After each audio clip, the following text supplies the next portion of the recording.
नमस्कार, FM news देख रहे हैं आप। मैं हूं आपके साथ प्रतीक्षा चहल। उत्तराखंड की खबरों में सबसे पहले बात कांग्रेस की। नवनियुक्त कांग्रेस प्रदेश अध्यक्ष करण माहरा आगामी 17 अप्रैल को राजीव भवन में पदभार ग्रहण करने जा रहे हैं। उनके पदभार ग्रहण कार्यक्रम को भव्य बनाने के लिए पार्टी ने तैयारियां शुरू कर दी हैं। इस कड़ी में सभी जिला और शहर मुख्यालयों में स्वागत समारोह की तैयारियों को लेकर बैठक की गई। कांग्रेस पार्टी के निवर्तमान महामंत्री संगठन विजय शाश्वत ने बताया कि नवनियुक्त प्रदेश अध्यक्ष करण माहरा के पदभार ग्रहण कार्यक्रम में भव्य स्वागत का आयोजन किया जाएगा, जिसके लिए सभी जिला और शहर की कांग्रेस कमेटी की बैठक आयोजित करने के निर्देश दिए गए हैं। वहीं कांग्रेस जनों ने नए प्रदेश अध्यक्ष के भव्य स्वागत की तैयारियां भी शुरू कर दी हैं।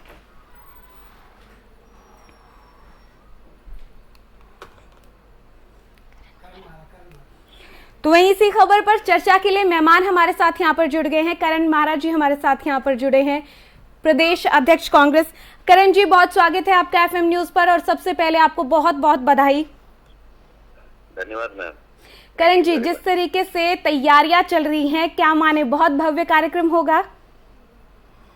देखिए, भव्य और उसका कुछ नहीं, हमारी चिंता ये है कि हमारे कार्यकर्ता वहाँ आए जी। जो चुनाव की हार के बाद लोगों का मनोबल टूटा हुआ है, उस मनोबल को हम थोड़ा ठीक कर सके। भव्यता की बात नहीं है, बात है प्रेम की, सौहार्द की और कार्यकर्ताओं के मनोबल को ऊंचा उठाने की। जी करण जी, अगर देखा जाए जिस तरीके से लगातार पार्टी के अंदर चाहे नेशनल लेवल की बात हो, राज्य स्तर की बात हो, कई बार ऐसी बातें सामने आती हैं, आपसी मनमुटाव की खबरें भी सामने आती हैं। उन मनमुटाव की खबरों से निपटने के लिए किस तरीके की रणनीति रहने वाली है? किस तरीके से पार्टी को एक साथ लेकर उत्तराखंड में कांग्रेस को और मजबूत बनाने को लेकर आपकी रणनीति रहेगी? देखिए, हर परिवार में जहाँ बहुत अच्छा माहौल होता है वहाँ भी कहीं ना कहीं छोटा मोटा मनमुटाव होते रहते हैं जी। और अगर आप घरों में अपने परिवारों में भी देखें तो मनमुटाव को संभावना वहाँ ज्यादा रहती है जहाँ संवाद नहीं होता। आपसी संवाद अगर बना रहेगा तो मनमुटाव भी खत्म होगा और हल्की हल्की सारी चीजें समाधि हो जाएंगी। जी, तो ये कहा जा सकता है कि चर्चा के साथ समाधान होगा, बात करने से ही बात बनेगी। निश्चित ही बिना संवाद के तो कुछ हो ही नहीं सकता। आपस में आपसी संवाद बना रहेगा तो जो गलतफहमियां पैदा लोग करते हैं वो खत्म हो जाएंगी और पार्टी मजबूत होगी। करण जी, जिस तरीके से भारतीय जनता पार्टी को एक बार फिर जनता ने स्वीकारा है, एक बार फिर उन पर भरोसा जताया है, विपक्ष में रहकर कांग्रेस किस तरीके से तमाम मुद्दों को उठाने की रणनीति तय कर रही है? किस तरीके से जो आगे जनता के उस जो जनाधार जो कमजोर होता हुआ इस इलेक्शन में दिखा, उसको और मजबूत करने की कोशिश की जाएगी? कांग्रेस ने अनेक लोकहित के कार्य किए हैं जी, और उनको लोग भूले रहे हैं और बीजेपी लगातार लोगों को लच्छेदार बातों में नए नए सपने दिखा के बेवकूफ बनाती रही है और दूसरे पार्टी के नेताओं के चरित्र हत्या करने के लिए उनका एक पूरा आईटी सेल काम कर रहा है। हम लोग जनता को अवेयर करेंगे, उनके जो अधिकार हक हकूक छीने गए हैं, जो उनको परेशान किया गया है, उन सभी को लेकर जनता को जागरूक करेंगे। चाहे वो उनके इंदिरा आवास हो, चाहे वो कन्याधन में उनको आ रही परेशानी हो, चाहे एकल पेंशन करने का जो मामला हो, चाहे वो मेरा गांव मेरी सड़क का मामला हो, चाहे गांव के महिला और पुरुषों को मिलने वाला जो सुविधाएं वो हो। हॉस्पिटल का पर्चा देखे 10 रुपए का कांग्रेस छोड़ के गई थी। गरीब आदमी सरकारी अस्पतालों में जाता है, 50 रुपए के आसपास वो पर्चा पड़ रहा है। दवाइयां नहीं है, अस्पतालों में डॉक्टर नहीं है, स्कूलों में टीचर नहीं है, बहुत सारी परेशानियां। खाली फ्री राशन दे के और 2000 रुपया लोगों के खातों में डाल के इन्होंने लोगों को बेवकूफ बनाने का काम किया है। लोगों को हर महीने, अगर आप कांग्रेस के शासन की याद करें और आज का देखें, तो कम से कम 4 से 5 हजार रुपए महीने का घाटा हर परिवार उठा रहा है। इस बात को हम जनता को समझाने की कोशिश करेंगे कि 300 रुपया देके आपको 400 की गैस 1000 रुपए में खरीदनी पड़ रही है, आप फिर भी 300 साढ़े 300 रुपए की घाटे में। तो ये चीजें हमको करनी पड़ेगी। कैडर हमको तैयार करना पड़ेगा, हमारा जो ग्रास रूट का वर्कर है उसका जो मनोबल है उसको उठाना पड़ेगा, उनको ट्रेन करना पड़ेगा ताकि वो अपनी बातों को सही तरीके से जनता तक पहुंचा सके। तो हम लोग बहुत कठिन नहीं है क्योंकि इतना बड़ा परसेंटेज में फर्क नहीं है। विधायक उनके जरूर आगे, लेकिन इतनी 2-2 हजार रुपए खातों में डाल के फ्री राशन बांट के भी पीछे भी बहुत बड़े अंतर से कांग्रेस से नहीं जीत पाई है। संख्या में जरूर जीती है, लेकिन अगर वोट परसेंटेज देखे तो बहुत ज्यादा डिफरेंस नहीं है, उसको पाटना बहुत कठिन नहीं होगा। जी, बहुत शुक्रिया करण जी, आप हमारे साथ यहाँ पर जुड़े और एक बार फिर से आपको नए पदभार के लिए बहुत बहुत शुभकामनाएं। धन्यवाद। सुन रहे थे कार्यक्रम को भव्य बनाने की तैयारी जहां पार्टी कर रही है, तो वहीं आगे की रणनीति को लेकर करण माहरा की तरफ से साफ किया गया कि कांग्रेस को आंतरिक रूप से मजबूत करने की कोशिश की जाएगी। का जो कांग्रेस की कमान अब वो संभालेंगे, तो पार्टी में जिस तरीके के अंतकलह और तमाम खबरें सामने आती रही हैं, उन खबरों को दूर करने के लिए बात की जाएगी, चर्चा की जाएगी और संवाद के साथ सभी समस्याओं को सुलझाने की कोशिश की जाएगी।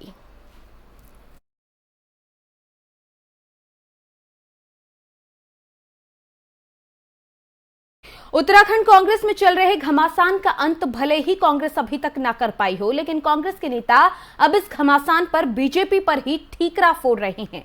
कांग्रेस की प्रदेश प्रवक्ता डॉक्टर प्रतिमा सिंह ने कहा कि बीजेपी को विधानसभा चुनाव में 47 सीटों के साथ प्रचंड बहुमत मिला, लेकिन बीजेपी अभी भी उससे खुश नहीं। कांग्रेस की प्रदेश प्रवक्ता ने कहा कि बीजेपी की तरफ से षड्यंत्र रचकर कांग्रेस के कुछ और विधायकों को तोड़ने का काम किया जा रहा है, उन्हें प्रलोभन देने का काम किया जा रहा है, जो कि स्वस्थ राजनीति की परंपरा नहीं है। कांग्रेस प्रदेश प्रवक्ता का मानना है कि बीजेपी हमेशा ही इस तरह के षड्यंत्र रचकर अपना स्वार्थ सिद्ध करना चाहती है, लेकिन उत्तराखंड कांग्रेस इसका मुंह तोड़ जवाब देगी।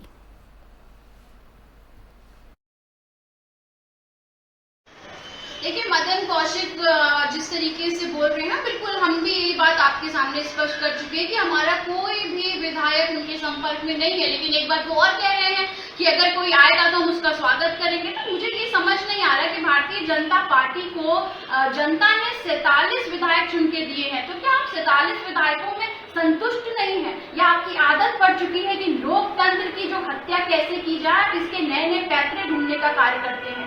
आप लोगों की खरीद फरोख्त करने का कार्य करते हैं और हर राज्य में आप यही करते हैं। तो मुझे लगता है कि भारतीय जनता पार्टी उत्तराखंड में अगर इस तरीके का कोई भी कृत्य करती है तो वो शर्मनाक होगा और जनता उसका जवाब मुझे लगता है आने वाले वक्त में भारतीय जनता पार्टी को देने का कार्य करेगी। कांग्रेस नेता प्रतिमा सिंह की तरफ से बीजेपी पर आरोप लगाया गया है कि जनता ने इन्हें सीटें तो दे दी, लेकिन फिर भी इनका लालच खत्म नहीं हो रहा और कांग्रेस को तोड़ने का षड्यंत्र रचा जा रहा है। बीजेपी की तरफ से ये आरोप प्रतिमा सिंह की तरफ से लगाया गया। उनकी तरफ से कहा गया कि बीजेपी एक स्वस्थ राजनीति का उदाहरण पेश नहीं कर रही है। लगातार इस तरह की बयानबाजी तेज हो रही है। हरीश धामी के सीट छोड़ने की खबरें जब से सामने आई हैं, उसके बाद से लगातार इस तरह की बातें सामने आ रही हैं, जहां कांग्रेस नेता प्रतिमा सिंह की तरफ से बीजेपी पर एक बड़ा आरोप लगाया गया। ये कहा गया कि बीजेपी कांग्रेस को तोड़ने की कोशिश कर रही है, जो कि एक स्वस्थ राजनीति का उदाहरण पेश नहीं करते हैं। तो आपको बता दें, बीजेपी कांग्रेस के बीच में आरोप प्रत्यारोप का दौर जारी है और इस बीच में कांग्रेस नेत्री प्रतिमा सिंह की तरफ से एक बड़ा आरोप बीजेपी पर लगाया गया है। कांग्रेस को तोड़ने का आरोप लगाया है। ये कहा है कि कांग्रेस नेता की तरफ से ये कहा गया है कि बीजेपी कांग्रेस को तोड़ने के लिए षड्यंत्र रच रही है, पार्टी को कमजोर करने की कोशिश उनकी तरफ से हो रही है, जो कि एक स्वस्थ राजनीति का उदाहरण नहीं है।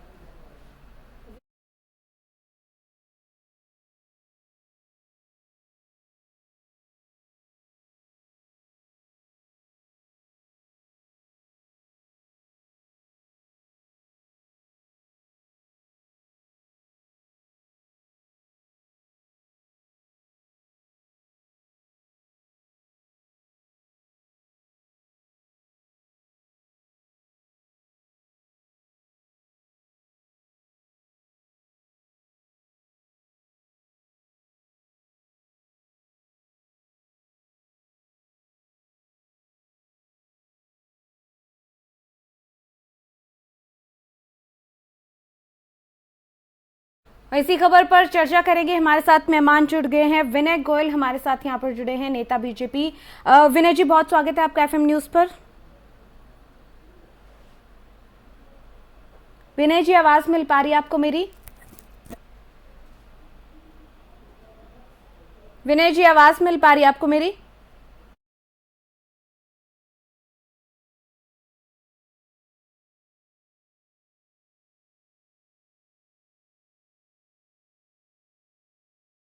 कि यहाँ पर टूट गया है। दोबारा कोशिश करेंगे, मेहमान से जुड़ने की चर्चा करेंगे। साथ ही आपको बता दें, बीजेपी कांग्रेस के बीच में आरोप प्रत्यारोप का दौर जारी है और इस बीच में कांग्रेस को तोड़ने का षड्यंत्र रच रही है बीजेपी। ये आरोप कांग्रेस नेता प्रतिमा सिंह की तरफ से लगाया गया है। वहीं इसी खबर पर ज्यादा चर्चा के लिए एक बार फिर हमारे मेहमान विनय गोयल जी हमारे साथ यहाँ पर जुड़ गए हैं, बीजेपी के नेता है। विनय जी, बहुत स्वागत है आपका एफएम न्यूज पर। हाँ जी, नमस्कार, धन्यवाद जी। विनय जी, जिस तरीके से प्रतिमा सिंह को अगर आपने सुना हो, उनकी तरफ से एक बड़ा बयान दिया गया और बीजेपी पर कांग्रेस को तोड़ने के षड्यंत्र का आरोप लगाया है, क्या कहेंगे इसे लेकर?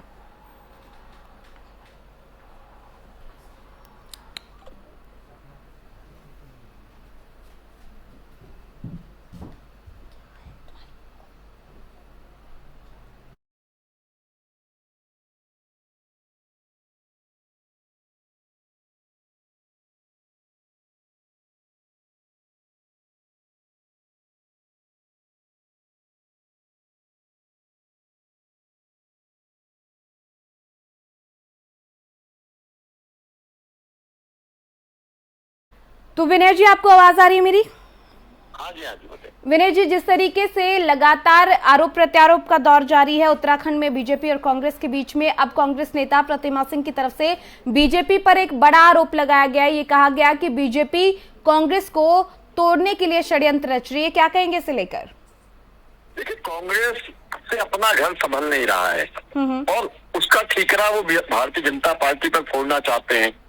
जो कांग्रेस की अंदरूनी गतिविधियां हैं, जो अंदरूनी लड़ाइयां हैं, उसके लिए कांग्रेस के लोग ही आपस में जिम्मेवार हैं। भारतीय जनता पार्टी का उससे कोई लेना देना नहीं है।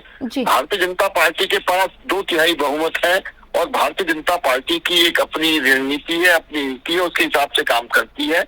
लेकिन कांग्रेस में जिस प्रकार से संवादहीनता है, जिस प्रकार से समस्याओं का समाधान नहीं है और जिस प्रकार से कार्यकर्ताओं की, नेताओं की उपेक्षा होती है, उससे अगर क्षुब्ध होकर इनका कोई कार्यकर्ता, नेता या विधायक इधर उधर संपर्क करता है तो उसके लिए कांग्रेस के अपने वर्किंग पैटर्न जिम्मेवार है। उससे भारतीय जनता पार्टी का कोई लेना देना नहीं है और भारतीय जनता पार्टी को उसके लिए आरोपित करना किसी भी हिसाब से उचित नहीं है और ये कांग्रेस की अपनी कमजोरी है और अपनी कमजोरियों को ढकने का प्रयास है। जी विनय जी, ठीक है, ये कांग्रेस की अपनी कमजोरियां होंगी, वो ढकने की भी कोशिश करें। थोड़ी देर पहले हमारे साथ करण माहरा जुड़े थे, कांग्रेस के नवनियुक्त प्रदेश अध्यक्ष। जब उनसे हमने इस पे सवाल किया कि आखिर आगे क्या रणनीति रहेगी, क्योंकि अंतर्कलह की खबरें लगातार सामने आती रहती है पार्टी के बीच में, तो उनकी तरफ से संवाद कर समस्याओं को सुलझाने की बात कही गई। क्या लगता है कि संवाद से जो कांग्रेस के बीच में ये अंतर्कलह की खबरें सामने आती रहती है, वो सुलझ जाएंगी? नहीं, मुझे लगता है कि संवाद में सार्थकता होगी तो सुधरेगी। अगर संवाद आप नहीं कर पाएंगे और संवाद में सार्थकता नहीं होगी तो कोई समाधान नहीं होगा। लेकिन मुझे लगता है कि कांग्रेस में जिस प्रकार की स्थितियां बन गई हैं और जिस प्रकार से ईगो क्लैशेज हैं, जिस प्रकार से एक दूसरे को नीचा दिखाने का काम हो रहा है, जैसे कि अगर कांग्रेस के नवनियुक्त प्रदेश अध्यक्ष ये कहेंगे कि आप विधायक बन गए, कोई खुदा नहीं बन गए, तो मुझे लगता है कि विधायक भी ये कह सकते हैं कि आप प्रदेश अध्यक्ष बन गए, आप खुदा नहीं बन गए जी। तो मुझे लगता है कि जो भी अगर आप बयान दे रहे हैं उसको अगर गंभीरता से नहीं देंगे तो मुझे लगता है उसके परेशानियां खड़ी होंगी। जी, बहुत शुक्रिया विनय जी, आप हमारे साथ यहाँ पर जुड़े और आप चर्चा का हिस्सा बने। तो विनय गोयल को आपने सुना, बीजेपी नेता को, जिनकी तरफ से ये कहा गया कि पार्टी में दूसरों पर आरोप लगाने से पहले कांग्रेस को अपने आसपास के जो संवाद करके झगड़े हैं उनको सुलझाना चाहिए।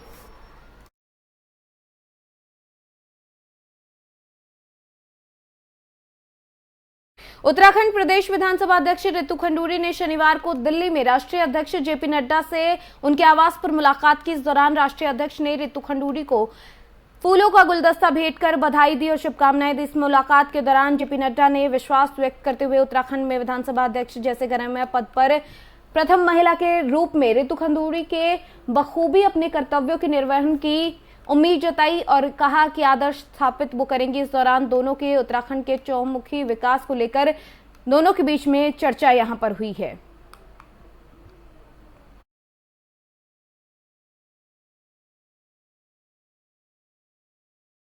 वहीं उत्तराखंड सरकार में कैबिनेट मंत्री प्रेमचंद अग्रवाल अपने निजी दौरे के दौरान विकासनगर पहुंचे, जहां पर उन्होंने कैनाल रोड स्थित पौराणिक शिव मंदिर में दर्शन किए। अपने परिवार के साथ पूजा अर्चना भी की। इससे पूर्व कैबिनेट मंत्री प्रेमचंद अग्रवाल ने हिमाचल प्रदेश के पांवटा साहिब में अपनी कुल देवी के दर्शन भी किए। वहीं विकासनगर पहुंचने पर भारतीय जनता पार्टी पदाधिकारियों और क्षेत्रीय विधायक मुन्ना सिंह चौहान और जनप्रतिनिधियों ने उनका भव्य स्वागत किया। इस दौरान मीडिया से बात करते हुए उन्होंने कहा कि उत्तराखंड और हिमाचल देवस्थली है, जहां कण कण में भगवान का वास है, जिसके चलते उनकी भी देवी देवताओं में आस्था है।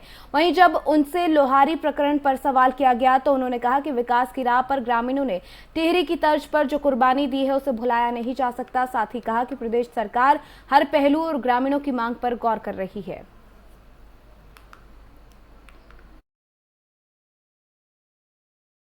मेरा सौभाग्य है कि जिस जगह पे मैं खड़ा हूँ यहाँ भगवान जी का पहले से एक बहुत बड़ा शिवालय है, जिसके लिए यहाँ के लोग बहुत उनके प्रति आस्था रखते हैं। उनका यहाँ पे आवागमन रहता था, बहुत पुराना यहाँ पे मंदिर रहा है और उसका विस्तार हुआ है। और आज इसमें मैं देख रहा हूँ कि माँ दुर्गे का, भगवान हनुमान जी का और राम दरबार की स्थापना हो रही है। उसका अनुष्ठान में मुझे आने का सौभाग्य प्राप्त हुआ है।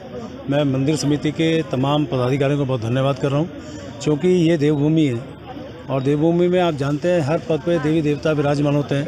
और हम सब लोग जितने यहाँ इस टाइम उपस्थित भी हैं और जो नहीं भी हैं, सभी लोग भगवान के प्रति बहुत आस्थावान रहते हैं।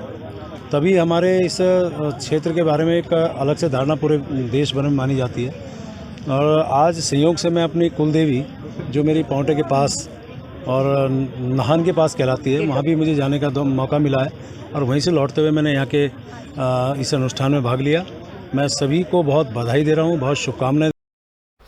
पीएम मोदी के ड्रीम प्रोजेक्ट में केदारनाथ धाम का पुनर्निर्माण और बद्रीनाथ धाम का मास्टर प्लान के तहत सौंदर्यीकरण शामिल है, जिसकी वो समय समय पर खुद मॉनिटरिंग भी कर रहे हैं। इसी कड़ी में आज प्रधानमंत्री कार्यालय के उप सचिव मंगेश बद्रीनाथ धाम पहुंचे, जहां उन्होंने मास्टर प्लान के तहत किए जा रहे विकास कार्यों का स्थलीय निरीक्षण किया। पीएमओ उप सचिव मंगेश ने बद्रीनाथ मंदिर परिसर, माना बाईपास, बद्रीश और शेष नेत्र झील, अलकनंदा नदी तटों, साकेत तिराहा, अस्पताल, बस स्टेशन समेत आसपास के स्थल का जायजा भी लिया। उन्होंने प्रस्तावित निर्माण कार्यों को लेकर जिला अधिकारी और संबंधित अधिकारियों के साथ विस्तृत चर्चा भी की। साथ ही समयबद्धता के साथ कार्य पूरा करने और मैन पावर और मशीनें बढ़ाने के निर्देश दिए।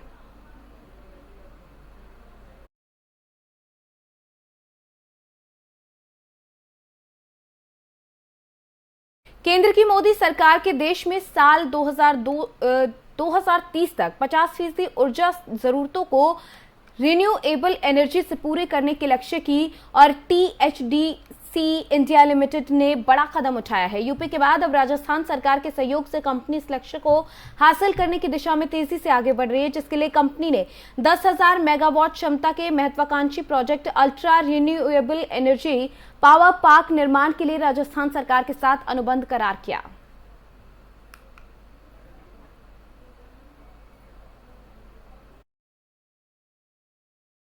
आप सभी जानते हैं कि हम लोग पहले से ही 6 परियोजनाएं संचालित कर रहे हैं और 4 परियोजनाएं हमारी निर्माणाधीन है। लेकिन ये इस परियोजना की जो क्षमता है 10,000 मेगावाट, ये इतनी बड़ी है कि ये THDC के लिए भी एक बहुत बड़ी चुनौती है और हमने इसको चुनौती के रूप में स्वीकार किया है। और हम आज चूँकि हमारी क्षमता इतनी ज़्यादा बढ़ गई है, आज पिछले 34 सालों में जब से हमारा THDC का जन्म हुआ था, कि आज हम इस चुनौती को स्वीकार करने के लिए सक्षम हैं। ये 40,000 करोड़ का निवेश है, बहुत बड़ा निवेश है। और राजस्थान को एक राज्य ऐसा है कि जहाँ पर इसको हमने स्थापित करने का निर्णय लिया है, क्योंकि राजस्थान एक ऐसा राज्य है जहाँ पर सौर ऊर्जा स्थापित करने का ये सबसे उपयुक्त स्थान है, बहुत ही कमर्शियली बेनिफिशियल है। और हमारे जो एक बास्केट है, जिसमें हाइड्रो एनर्जी है, जिसमें एक विंड एनर्जी भी है, जिसमें सोलर एनर्जी भी है, और अब हम थर्मल का भी एक प्लांट लगा रहे हैं। हमारे पास एक पम्प्ड स्टोरेज प्लांट भी है 1000 मेगावाट का।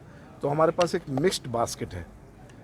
एक ऐसी अकेली पब्लिक सेक्टर अंडरटेकिंग है, सेंट्रल पब्लिक सेक्टर अंडरटेकिंग है, कि जिसके पास ऐसी मिक्स्ड बास्केट है।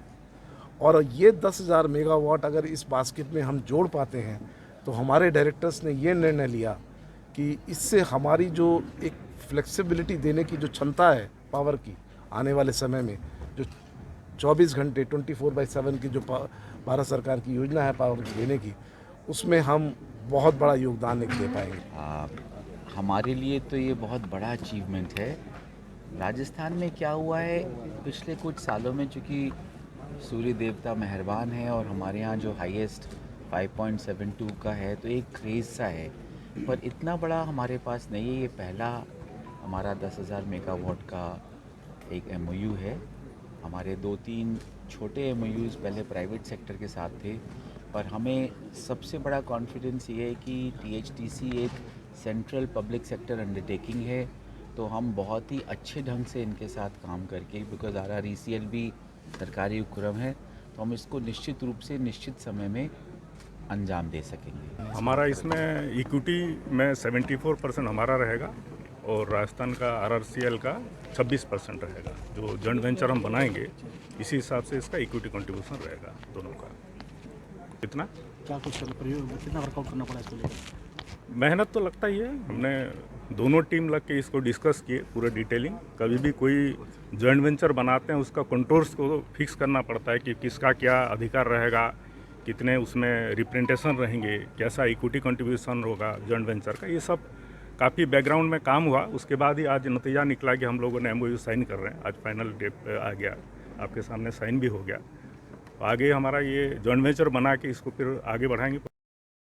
आउटसोर्स कर्मचारियों ने शुक्रवार को ज्वालापुर विधायक रवि बहादुर को ज्ञापन सौंपकर अपनी समस्याओं से अवगत कराया। आउटसोर्स कर्मचारी संघ के अध्यक्ष सोनम गोसाई ने बताया कि समस्त कर्मचारियों की तरफ से CMO कार्यालय के बाहर धरना दिया जा रहा है।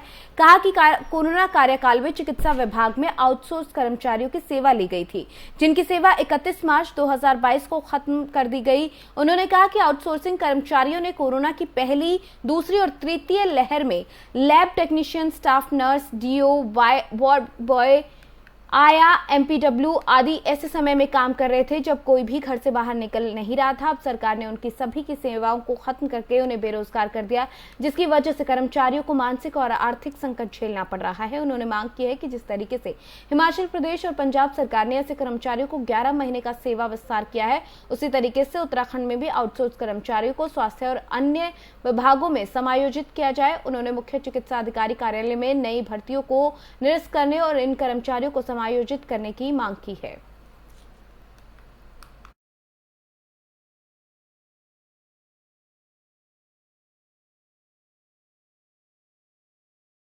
वहीं अब बात करेंगे मौसम की, क्योंकि बारिश की वजह से कुछ दिन राहत मिली थी, लेकिन अब राहत के बाद उत्तराखंड में एक बार फिर से पारा चढ़ गया है। जी हां, आज भी कुछ पर्वतीय जिलों में हल्की बारिश के आसार जरूर हैं, लेकिन बाकी जगह मौसम शुष्क रहेगा। मौसम विज्ञान केंद्र की ओर से जारी पूर्वानुमान को उत्तरकाशी, चमोली, रुद्रप्रयाग, बागेश्वर और पिथौरागढ़ में कहीं कहीं हल्की बारिश हो सकती है। शनिवार को उत्तरकाशी, चमोली और पिथौरागढ़ में कहीं कहीं हल्की बारिश हुई। इसके अलावा बाकी पूरे राज्य में मौसम शुष्क रहेगा। चटक धूप निकलने से गर्मी बढ़ने के आसार हैं। 17 और 19 अप्रैल तक प्रदेश में बारिश के आसार नहीं है। फिलहाल मौसम विभाग की ओर से कोई चेतावनी जारी नहीं की गई है। 20 अप्रैल से बारिश की संभावना जरूर मौसम विभाग ने जताई है।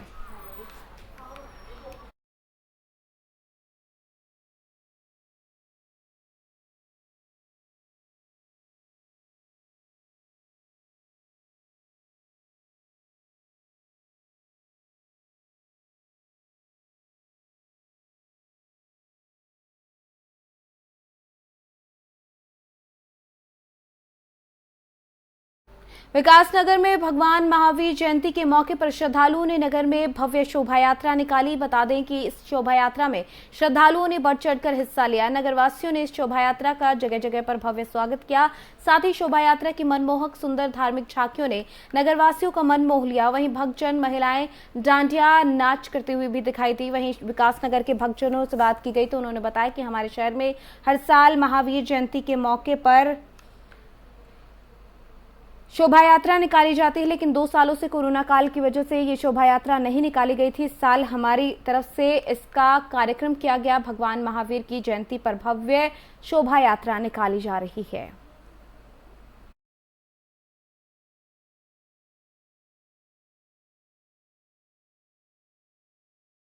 चलिए उत्तराखंड की खबरों में फिलहाल मेरे साथ इतना ही। आप देखते रहिए FM न्यूज़। नमस्कार।